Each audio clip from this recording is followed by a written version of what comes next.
नमस्कार, आपके साथ मैं हूं सुजाता कुकरेती और आप देख रहे हैं अपना फेवरेट डिबेट शो महाभारत। और महाभारत में आज बात 7वें चरण की महाभारत की। जी हां, कल 7वें और अंतिम चरण के लिए वोटिंग होने वाली है और इसी के साथ 2024 का रण भी एक तरह से संपन्न हो जाएगा। उस रण में विजेता कौन होगा और हारा हुआ खेमा कौन होगा, ये 4 जून को पता चलेगा। लेकिन आपको बता रही हूं कि आखिरी चरण से पहले इंडिया गठबंधन में भगदड़ क्यों है, क्योंकि दनादन बैठकें बुलाई जा रही हैं। आखिर आखिरी चरण में ऐसा क्या होने वाला है कि इंडिया गठबंधन और विपक्ष की बैठकें बुलाई गई हैं, क्योंकि प्रधानमंत्री नरेंद्र मोदी तो ध्यानमग्न है और उस ध्यान पर भी हमला हो रहा है, उस ध्यान पर भी वार हो रहा है।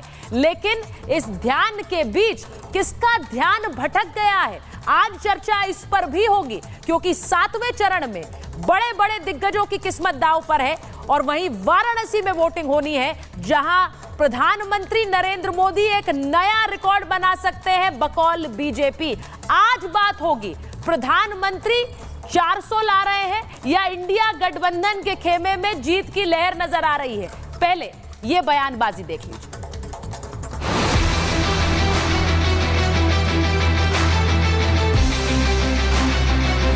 अद्भुत उमंग उत्साह ये पक्का कर रहा है कि तीसरी बार मजबूत मोदी सरकार बनना तय है। इंडिया गठबंधन को स्पष्ट और निर्णायक बहुमत जरूर मिलेगा। कांग्रेस के नेतृत्व में इंडी गठबंधन भी है। ये भानुमति का पिटारा है, जितने दल हैं उतने ही खेमे हैं। हारने के बाद किसी को तो दोष देना पड़ेगा ना, तो कहेंगे कि कहीं ना कहीं उनकी पूजा में थोड़ी कमी रह गई थी। रिकॉर्ड सीटें भारतीय जनता पार्टी जीत रही है और 7वां चरण 400 पार ले जाने के लिए है। हमारे चाचा जो है पार्टी बचाने के लिए कोई भी बड़ा फैसला 4 जून के बाद ले सकते हैं। तो मटन पार्टी करेंगे लोग, क्योंकि 4 जून के बाद कोई काम तो इन लोगों के पास बचेगा नहीं।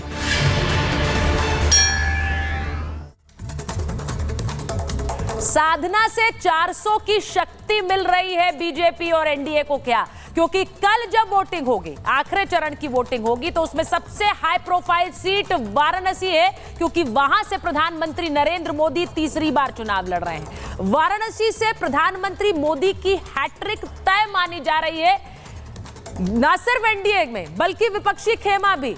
वहां यूपी में जो सीट छोड़ रहा है वो बनारस की सीट है, वरना बाकी सब पर दावे हैं। 2014 में प्रधानमंत्री नरेंद्र मोदी ने 56% वोट यहां से हासिल किए थे, लेकिन उसके बाद 2019 में ये 65% हो गया, यानी कि सारे वोट जितने पड़े उनमें 65% नरेंद्र मोदी को मिले। और इस बार बीजेपी दावा कर रही है कि 10 लाख वोटों से प्रधानमंत्री जीतेंगे। कल वाराणसी में जब वोटिंग हो रही होगी तो प्रधानमंत्री ध्यानमग्न होंगे विवेकानंद रॉक मेमोरियल में। वाराणसी के बाद, क्योंकि वाराणसी पे जीत का संशय है, ऐसा कोई नहीं कह रहा है, विपक्ष भी नहीं कह रहा है। दूसरी सीट, एक हाई प्रोफाइल सीट कल की गोरखपुर है, जहां पर सांसद रवि किशन है, लोकप्रिय एक्टर हैं और सांसद है गोरखपुर से। पर वहां पर जो फाइट है वो हीरो वर्सेस हीरोइन की है। क्यों कह रही हूं? क्योंकि आप जिनको देख रहे हैं बगल में, वो काजल निषाद है, भोजपुरी एक्ट्रेस है। समाजवादी पार्टी ने इन्हें उतारा है गोरखपुर से। वो सीट जो कि योगी आदित्यनाथ की सीट है और उनका गढ़ मानी जाती है। 2019 में रवि किशन को यहां से 60% वोट मिला था गोरखपुर से। यह भी आपको बता दूं कि 2018 का जो उपचुनाव हुआ था उसमें बीजेपी ये सीट हार गई थी और इसीलिए 2019 की जीत उनके लिए लाइफ सेविंग थी। लेकिन उसके बाद अब 2024 के लिए यहां योगी की पारंपरिक सीट होने का फायदा मिलेगा और यहां पर रवि किशन की पॉपुलैरिटी का फायदा मिलेगा, ऐसा माना जा रहा है। रवि किशन आज हमारे साथ महाभारत में जुड़ेंगे, उनसे बात करेंगे। अगली सीट आपको बताती हूं, मंडी की सीट जिसमें बहुत चर्चाएं हैं। वहां कंगना रनौत है, उनके सामने विक्रमादित्य सिंह है। मंडी में क्वीन वर्सेस प्रिंस की सीधी टक्कर है। कल मंडी में वोटिंग होने वाली है। वहां कंगना रनौत के लिए प्रचार में खुद प्रधानमंत्री नरेंद्र मोदी उतरे, क्योंकि उन्होंने वहां पर रैलियां की हैं। कंगना के कई बयान ऐसे रहे जिन्होंने सनसनी फैला दी। उन्होंने छोटा पप्पू कहा, उन्होंने राजा बेटा जैसे शब्दों का इस्तेमाल किया, जिस पर विक्रमादित्य ने पलटवार भी किया। किसे सही मान रही है मंडी की जनता? मंडी सीट से विक्रमादित्य की मां प्रतिभा सिंह फिलहाल सांसद हैं, उसका फायदा क्या विक्रमादित्य सिंह को मिलेगा? सोशल मीडिया पर भरमार है कि क्या कंगना जीत रही है या हार रही है। वहीं कंगना के समर्थन में प्रधानमंत्री नरेंद्र मोदी की रैली का जिक्र मैंने किया। अगली सीट आपको बताती हूं, कल की हाई प्रोफाइल सीट जहां पर वोटिंग होनी है वो डायमंड हार्बर की सीट है, जहां से ममता बनर्जी के भतीजे अभिषेक बनर्जी चुनाव लड़ रहे हैं। क्या वो जीत की हैट्रिक लगा पाएंगे? क्योंकि पिछली 2 बार से ये सीट उन्होंने अपने नाम की है। लेकिन बात सिर्फ डायमंड हार्बर की नहीं है, बात पश्चिम बंगाल की 9 सीटों की है। पिछली बार टीएमसी ने 9 की 9 सीटें यहां जीती थी, लेकिन इस बार क्या बदला है? इस बार बीजेपी दावा कर रही है कि वो तकरीबन 30 सीटें पश्चिम बंगाल में लाएगी।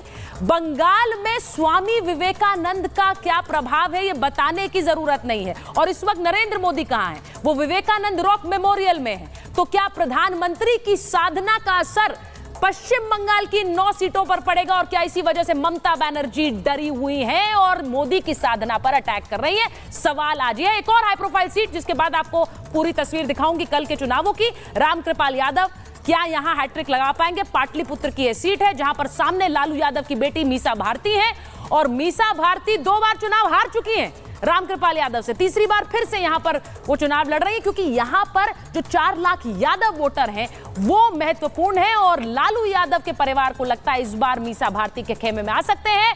तेजस्वी यादव कह रहे हैं वोटिंग होने दीजिए, चाचा जी फिर पलट जाएंगे, फिर हमारे खेमे में आएंगे। ये रिपोर्ट देख लीजिए, फिर महाभारत।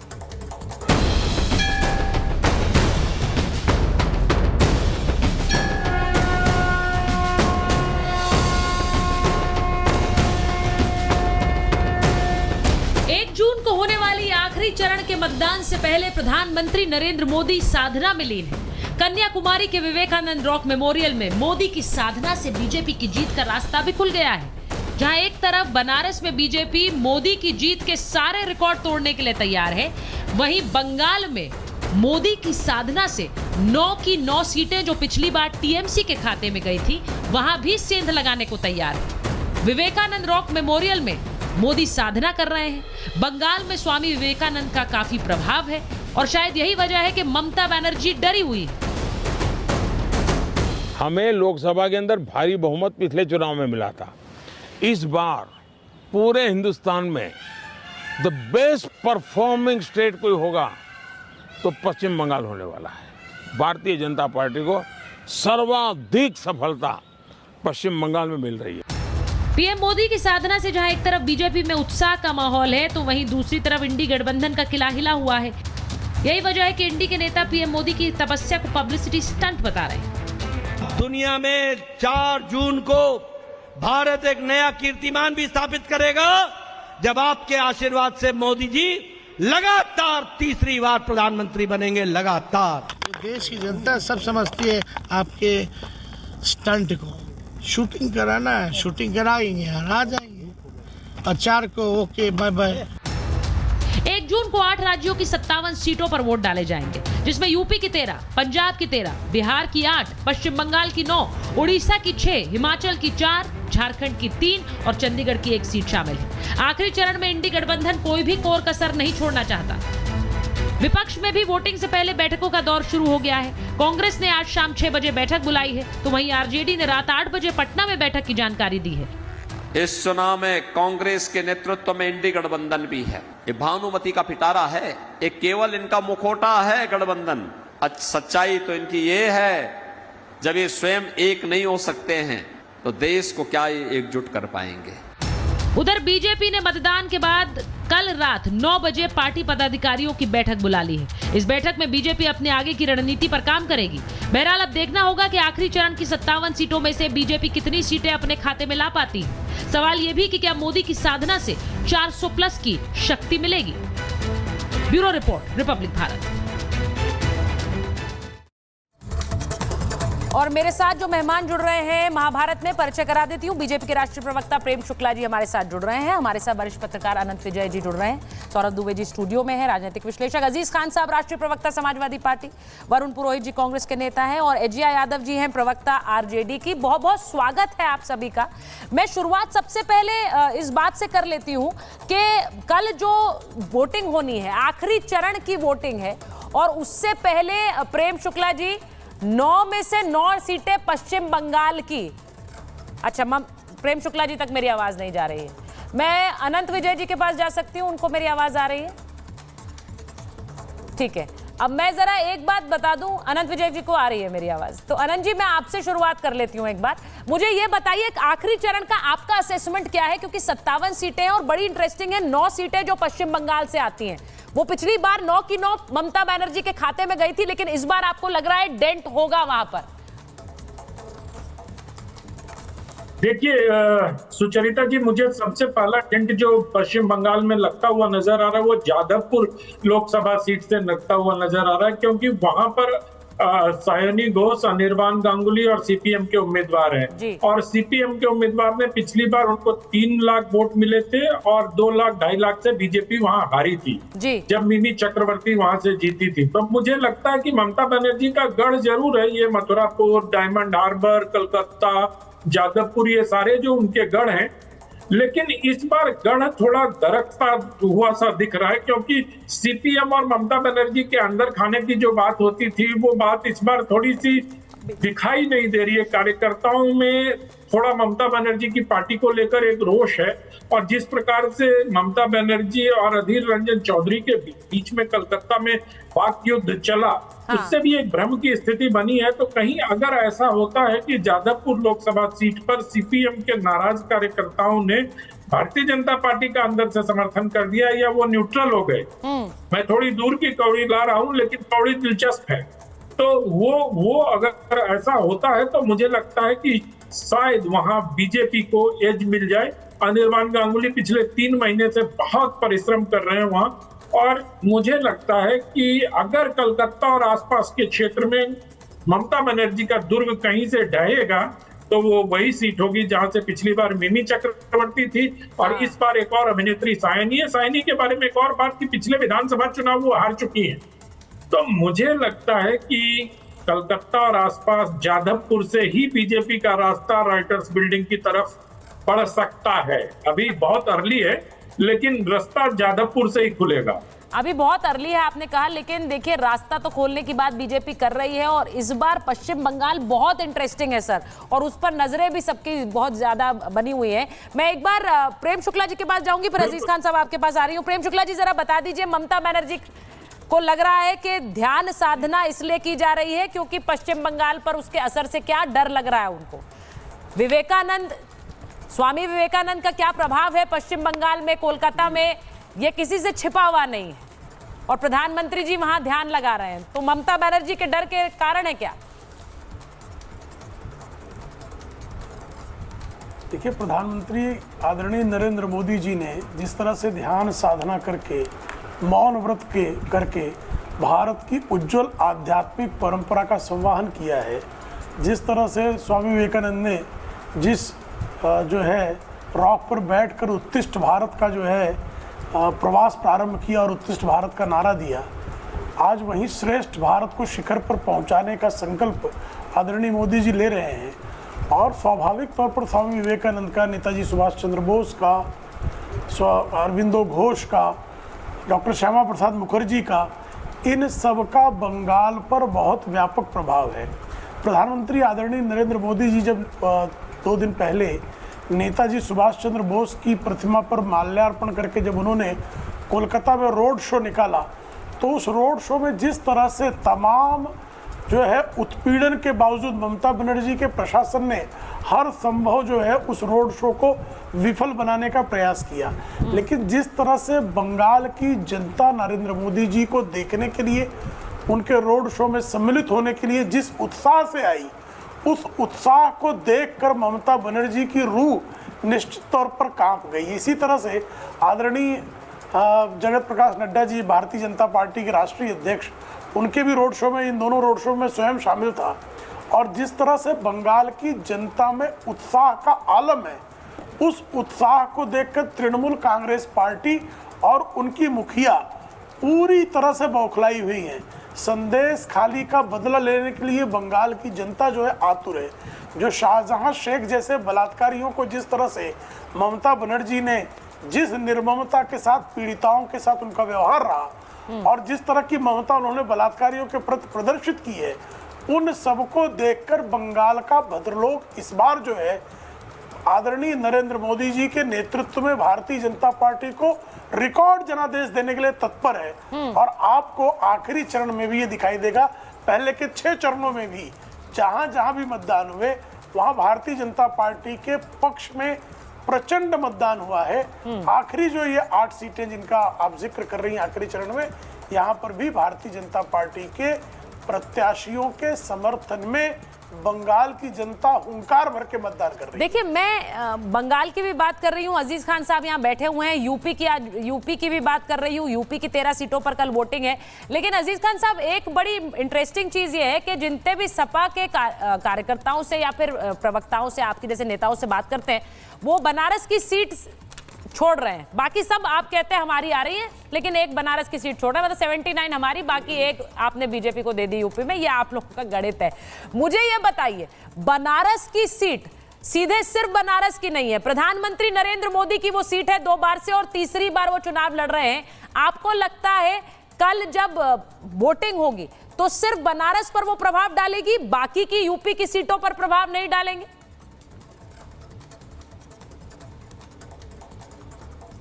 देखिए सुचरिता जी, आपने कहा कि बनारस की सीट पर प्रभाव डालेगी या नहीं डालेगी, बनारस में ये माहौल है। मैं बहुत स्पष्ट कर देना चाहता हूं कि उत्तर प्रदेश में बनारस की सीट भी बीजेपी के हाथ से जा रही है। पहले तो ये स्पष्ट कर लीजिए। वाह, ये बिल्कुल हम खुला चैलेंज कर रहे हैं इस बात को कि माननीय मोदी जी भारी वोटों से। सर मैं वैसे बता दूं, आप पहले प्रवक्ता हैं। प्रेम शुक्ला जी कह रहे आप पहले प्रवक्ता हैं, बाकी सब लोग वो एक बनारस की सीट छोड़ रहे हैं, आपने 80 की 80 कह दी। आप इसको मैम रिकॉर्ड कर लीजिए। कर लिया सर, रिकॉर्ड हो गया। 4 जून को हम आपके साथ जुड़ेंगे और दिखा दीजिएगा। एक रिकॉर्ड कर लीजिए। अभी प्रेम शुक्ला जी कह रहे थे कि श्रेष्ठ भारत में ये हो रहा है। इसी श्रेष्ठ भारत में, इसी महान भारत में माननीय मोदी जी 10 साल राज किए और 10 साल को कहां पहुंचा दिया। 10 साल राज करने के बाद 50 साल इस देश को पीछे कर दिया। आज इसी पीछे करने के जो पीछे किया है, इसी का पश्चाताप करने के लिए, इसका पश्चाताप करने के लिए आज वो मौन धारण करने गए हैं। हारने से पहले 4 जून से पहले, मैं कह रहा हूं 4 जून के बाद तो जाना ही था, फिर मौन धारण करना ही था।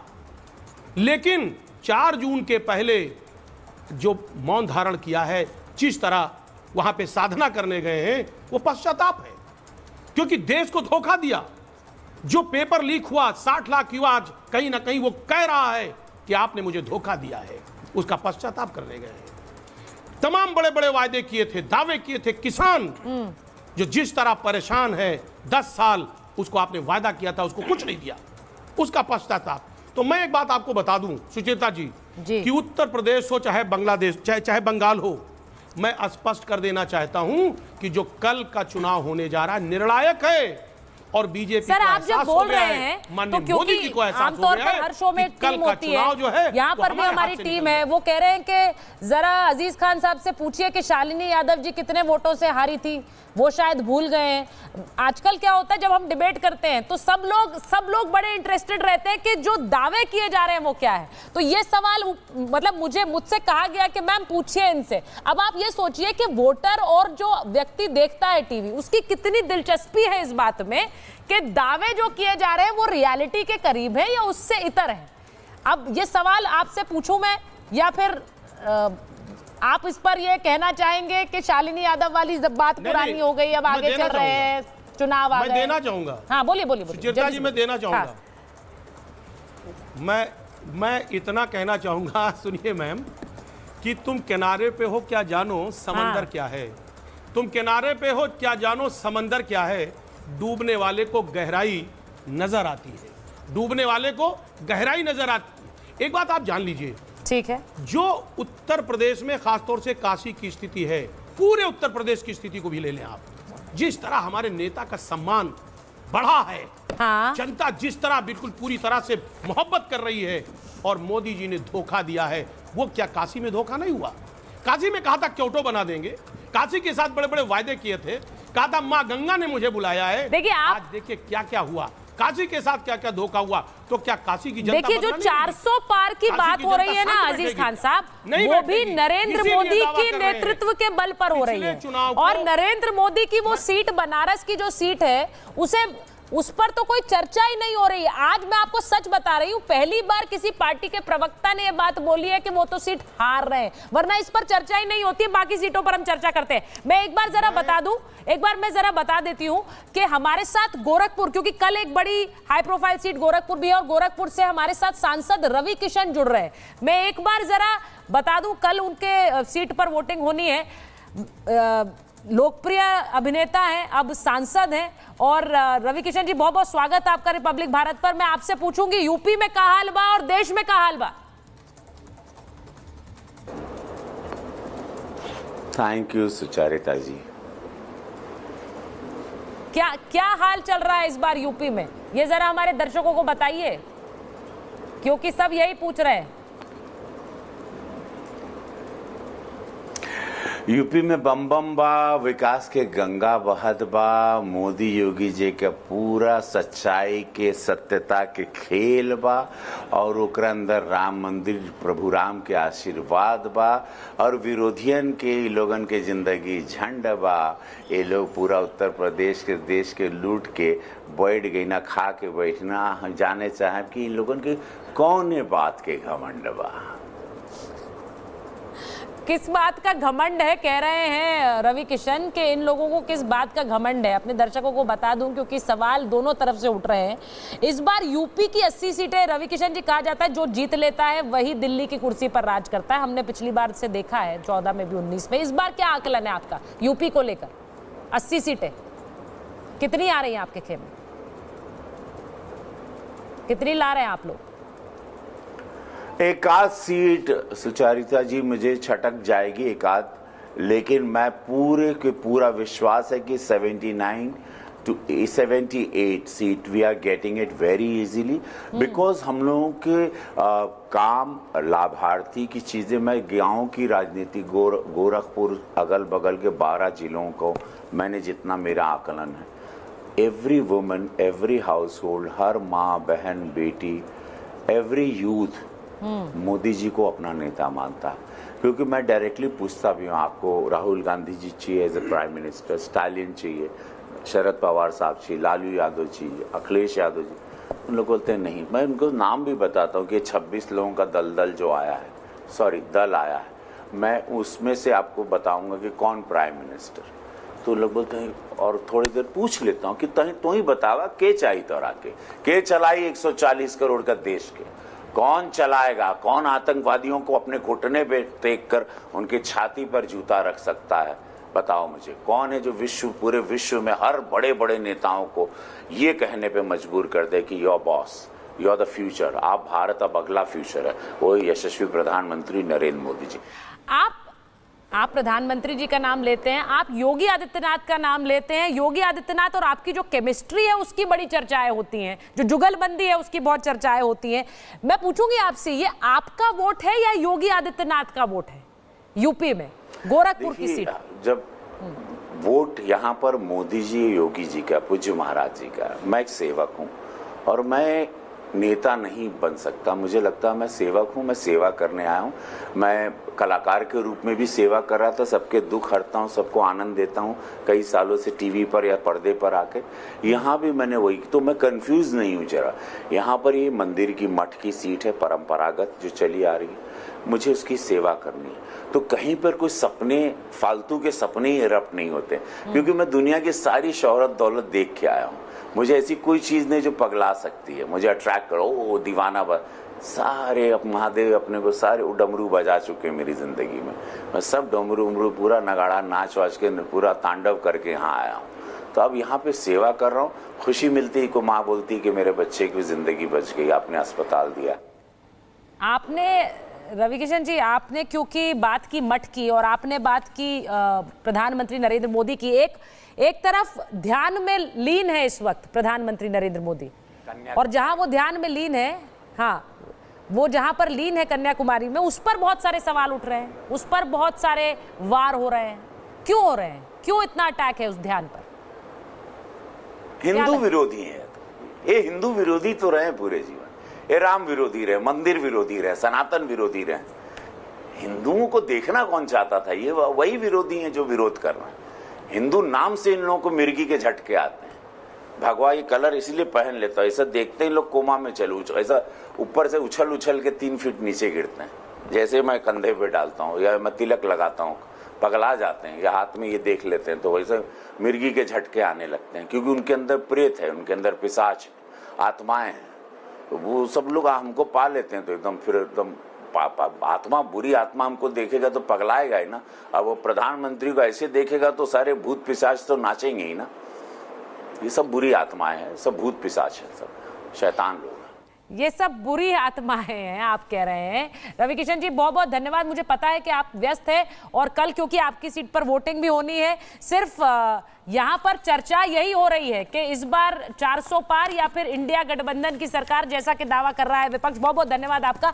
मैं एक बार जरा सीधे वरुण जी आपके पास आ रही हूँ, एजय यादव जी के पास जाऊंगी। एक बड़ी इंपॉर्टेंट सीट है, लालू यादव जी की बेटी वहां पर। पहले अजय जी के पास चली जाती हूँ। अजय जी जरा बता दीजिए, लालू यादव जी की बेटी मीसा भारती बार बार उस सीट पर चुनाव लड़ती हैं, वो हार रही हैं, तीसरी बार कल वोट चुनाव है और चाचा जी सामने हैं।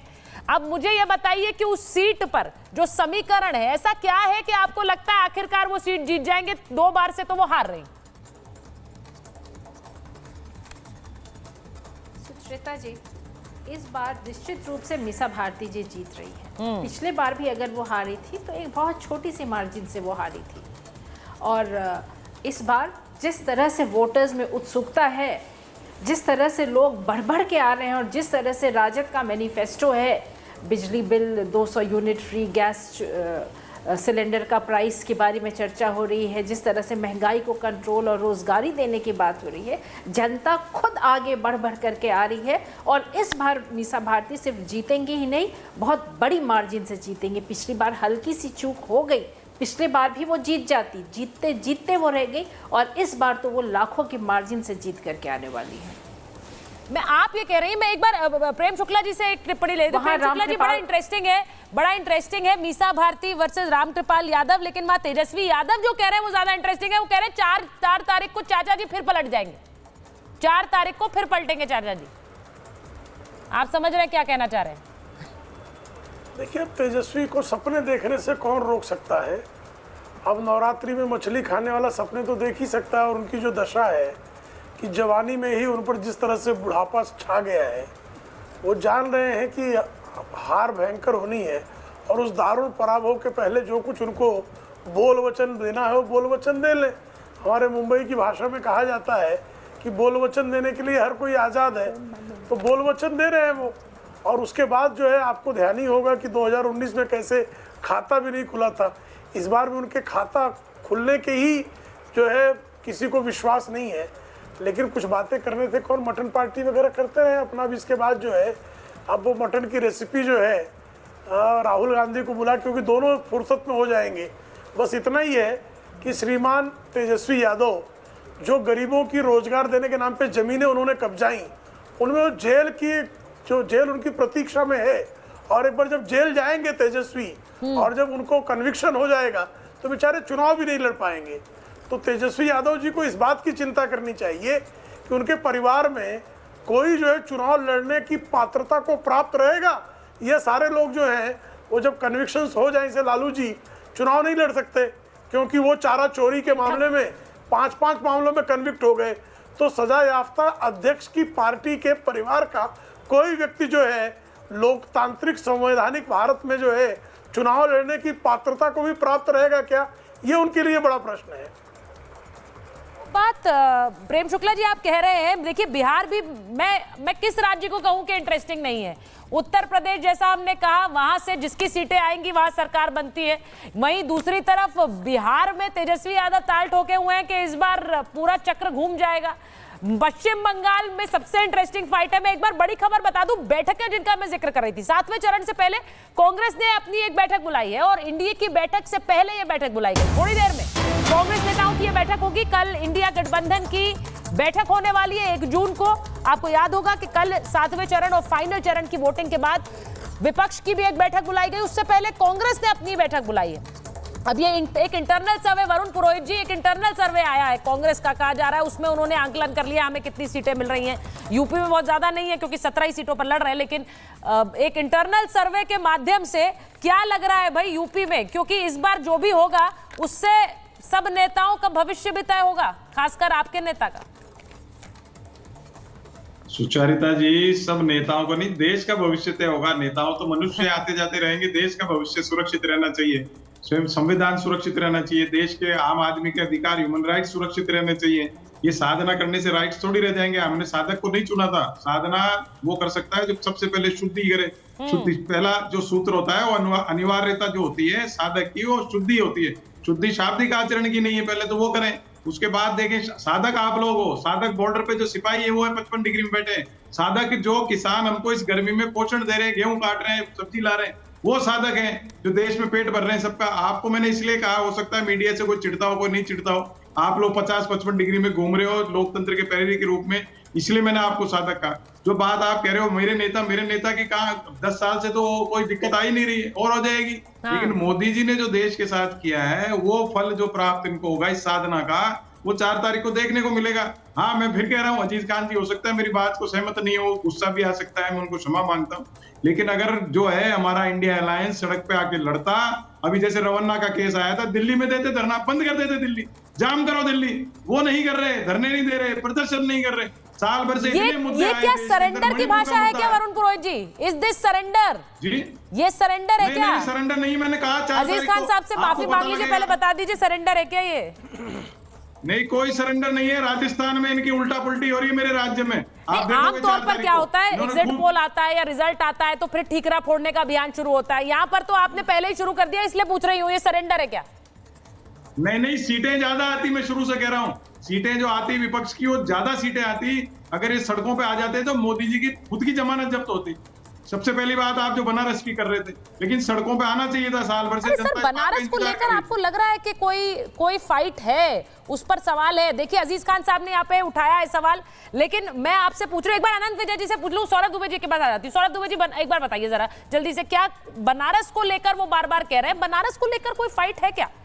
देखिए, प्रधानमंत्री नरेंद्र मोदी जी की तपस्या की ताकत और उनके परिश्रम का परिणाम है कि वो ग्राउंड जीरो से आज ग्लोबल हीरो तक के जो है वो विश्व शिखर पर छाए हुए हैं। बनारस की आप बात कर रहे हैं, बनारस अभी तो खोल दिया इन्होंने पोल, वरुण जी ने साफ भाई, बनारस में अजय राय जी चुनाव लड़ रहे हैं, उनको समाजवादी पार्टी का समर्थन ही नहीं है, क्योंकि समाजवादी पार्टी तो उनको गली का गुंडा बताती थी। आप उठा करके बयान देख लीजिए। और ठीक इसके उल्टे चले जाइए गाजीपुर में मुख्तार अंसारी ने किसके भाई की हत्या की थी? आप निकाल लीजिए अजय राय जी। क्या अजय राय जी वहां पर खड़े हैं गाजीपुर पेन के साथ?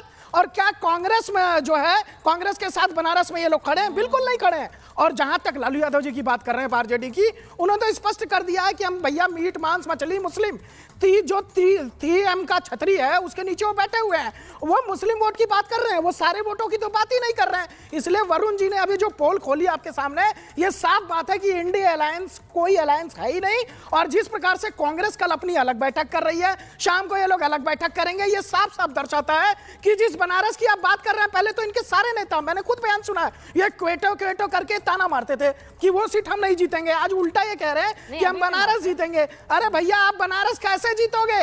अगर बनारस जीतना होता तो अखिलेश यादव जी कन्नौज से अपना प्रत्याशी ना हटा करके वहां से नहीं लड़ते, उनको यहां से लड़ना चाहिए था। लेकिन उनको पता था कि यहां पर जमानत भी जब्त होगी, बुरी हार होगी, पिछले बार से अंतर ज्यादा बढ़ने वाला है। चाहे वो बनारस हो, चाहे गोरखपुर हो, चाहे मिर्जापुर हो, चाहे सोनभद्र हो, ये जितनी भी सीटें हैं सब की सब आपके हाथ में एक भी सीट नहीं थी। बिहार के अंदर भी आप 0 सन्नाटा थे। तो बिहार में खाता खोलने की कोशिश अगर आपकी रहे हुए तो मैं मानता हूं कि वहां पर आपका प्रयास ठीक है अगर वोट परसेंटेज बढ़ता है। बट मुझे नहीं लगता लोकसभा के अंदर जो है इंडिया अलायंस का वजूद, ये जो 57 सीटों पर है, ये कहीं भी किसी प्रकार से दिखाई दे। अच्छा, मैं एक बात में जरा अनंत विजय जी आपसे पूछ लेती हूँ। सर, ये बताइए कि यहाँ पर बनारस की बात हो रही है, उस पर आप टिप्पणी कर सकते हैं, लेकिन इसी के साथ साथ क्योंकि अजीज खान साहब यहाँ बैठे हुए हैं, मैनपुरी, कन्नौज, ये जो हाई प्रोफाइल सीट्स है, क्योंकि कल चुनाव खत्म हो जाएगा, सिर्फ 7वां चरण नहीं है, चुनाव खत्म हो जाएगा, तो ये बड़े बड़े नेताओं के खाते में क्या दिख रहा है आपको? देखिए मैंने तो मुझे समाजवादी पार्टी के टिकट में दिख रहा है, उसमें उसका मुकाबला है, लेकिन मुझे हंसी हुई चीज लग रही है क्योंकि वहां जो पाठक जी चुनाव लड़ रहे हैं तीसरी बार सुब्रत पाठक जी। आनंद जी आपका शायद स्पीकर ऑन है तो आपकी आवाज एको कर रही है, उसको जरा ठीक करवा देती हूँ, फिर वापस आ जाती हूँ क्योंकि ऑडियो आपका ठीक नहीं आ रहा। अच्छा ठीक है जी, उसको जरा ठीक कर लेते हैं, वापस आते हैं। मैं अजीज खान साहब, मैं आपसे पूछ रही हूँ, कल क्योंकि चुनाव संपन्न हो जाएगा, यहाँ बैठकें बुलाई जा रही हैं, एक और बैठक जिसके बारे में बताया जा रहा है तेजस्वी यादव ने बुलाई है, रात 8 बजे बैठक पटना में, और सभी आरजेडी पदाधिकारी इसमें शामिल होंगे। एक और बैठक, यानी कांग्रेस की बैठक अलग है, आरजेडी ने अलग बैठक बुला ली है अपनी, कल इंडिया गठबंधन की बैठक होनी है, उससे पहले सभी पार्टियों की बैठक है। अजीज खान साहब, अखिलेश यादव नहीं बुला रहे बैठक?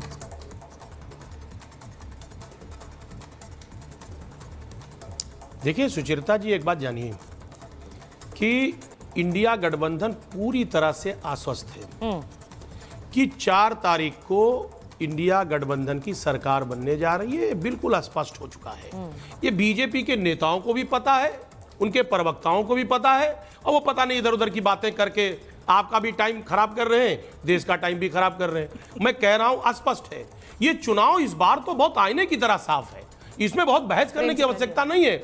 मैंने स्पष्ट कर दिया था कि इस बार काशी की भी सीट खतरे में है। जब वहां की बात मैंने कह दी तो फिर उत्तर प्रदेश, बंगाल और दूसरे प्रदेशों की बात का तो कोई मतलब है ही नहीं। ये सच है, आप लहर देखिए किस तरह बैरिकेडिंग टूट रहा है। कह रहे साहब मैनपुरी में क्या होगा, साहब कन्नौज में क्या होगा। भाई एक तरफा चुनाव है, क्या होगा आप देख रहे हैं, एक तरफा चुनाव है, क्योंकि जनता चुनाव लड़ रही है, नेता चुनाव नहीं लड़ रहा है। इस समय समाजवादी पार्टी या इंडिया गठबंधन चुनाव नहीं लड़ रहा है, जनता सड़कों पर निकल आई है, क्योंकि इनके विरोध में किस तरफा है जो वायदे किए थे, जो वायदा किया था, जो ख्वाब दिखाया था, वो सारा इन्होंने तोड़ दिया।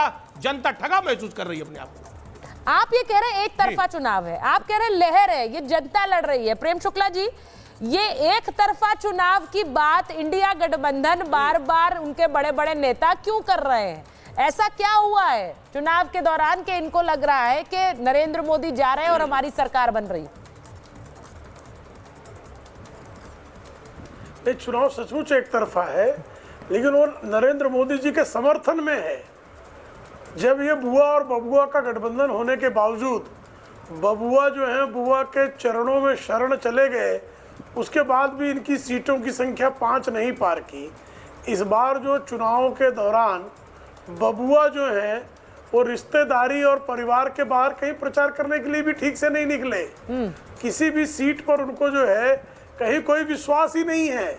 यहाँ तक कि इस बार बकरी चोर आजम खां भी जो है इनके लिए प्रचार के लिए उपलब्ध नहीं थे, जेल में थे। कल ही उनके ऊपर डकैती के मामले में 10 साल की सजा उनको ट्रायल कोर्ट ने दी है। तो जो बकरी चोर भी इनके लिए जब उपलब्ध नहीं है, तो ऐसी दशा में श्रीमान अखिलेश यादव अकेले पड़ गए हैं, कोई सीट उनकी जीतने की स्थिति नहीं है।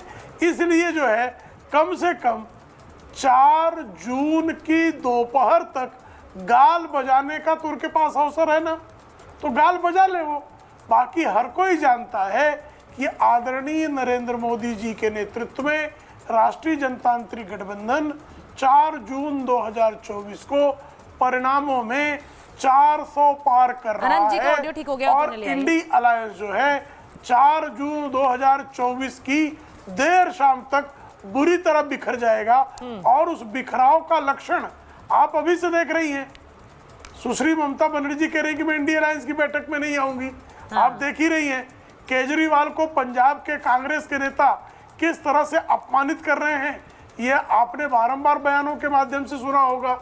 तो इनके गठबंधन में कल जो है बबुआ जो है वो राहुल गांधी के विरुद्ध बोलने लगे तो आश्चर्य मत करिएगा सुचारिता जी। अब मैं आनंद विजय जी आपके पास आ रही हूँ, होपफुली आपका ऑडियो ठीक होगा, हम बात कर पाएंगे। बनारस, मैनपुरी, कन्नौज और इसमें मंडी भी ऐड कर लीजिए क्योंकि आप अभी वहां से वापस आए। जी, मैं यही कह रहा था कि कन्नौज की सीट अखिलेश यादव जी के लिए मुश्किल है थोड़ी, क्योंकि वहां से सुब्रत पाठक अच्छा चुनाव लड़े हैं और वहां जो टिकट को लेकर शुरुआत में भ्रम की स्थिति थी, उससे बहुत कार्यकर्ताओं के बीच में थोड़ा एक गलत संदेश गया आखिरी मोमेंट में। और बनारस की बात करके मुझे लगता है कि बनारस में इस बार नरेंद्र मोदी का मार्जिन जो है वो 8 लाख का लक्ष्य रखा है उन लोगों ने, भारतीय जनता पार्टी के लोगों ने। लेकिन मेरा अपना आकलन है कि 5-6 लाख के अंतर से वो जीतेंगे। अजय राय की भी दावे कर रहे हैं, लेकिन वहां पर दावे और वादे और ये सारी चीजें और तमाम तरह के उनके इकोसिस्टम के लोग भी, मीडिया में भी कई सारे लोग ये कह रहे हैं कि अजय राय, लेकिन काशी की जो हालत बदली है, या काशी जाके देखिए, मुझे लगता है कि जमीन खिसकने जैसे वाक्यांश का प्रयोग जब हम करते हैं तो हमें पता होना चाहिए कि जमीन पर जाके जमीन देखना पड़ता है, तभी आप जमीन खिसकने की बात कर सकते हैं। अन्यथा आपको अंदाजा इस बात का नहीं होगा कि किसके नीचे की जमीन खिसक गई और कौन वहां मजबूती के साथ बना हुआ है।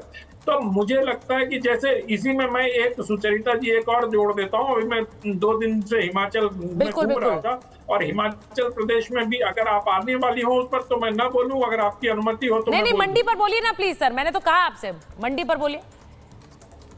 जी, मैं यही कह रहा था कि हिमाचल प्रदेश में जिस प्रकार से मैंने माहौल देखा, वहां 4-0 होने वाला है। कल मैंने 7-0 लिख दिया तो लोग मेरे पीछे पड़ गए, लेकिन हिमाचल में भी मैं आपको बताता हूँ 4-0 होने वाला है।